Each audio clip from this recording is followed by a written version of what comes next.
बड़का खबर आत हे सूरजपुर इलाका ले। जी हाँ, सिबहरा गांव में 7 हाथी बेहोश अवस्था में मिले हैं, अचेत अवस्था में मिले। बता डीएफओ दल बल के साथ रवाना हो गए हैं ग्रामीण मन के जंगल में। आओ कई हाथी बेहोश अवस्था में हैं। बता दें कि सूरजपुर इलाका पर 7 हाथी की बेहोश अवस्था में मिले हैं, अचेत। दिन की कल उत्तर प्रदेश और के सीमावर्ती जिला ले इलाका में प्रवेश करे और रात कई घर में नुकसान भी पहुंचाइस, अनाज मल्ला भी नुकसान पहुंचाइस।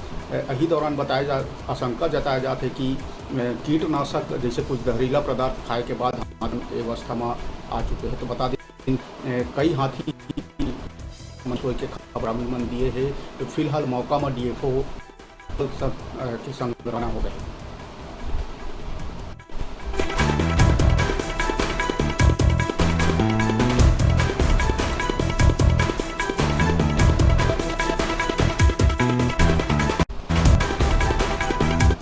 तो बड़का खबर सूरजपुर इलाका सिबहरा गाँव में हाथी अचेत अवस्था में मिले हैं, बेहोश अवस्था मिले हैं। बता देने की ग्रामीण मन के कई हाथी मन के मिले आशंका जताए जाते।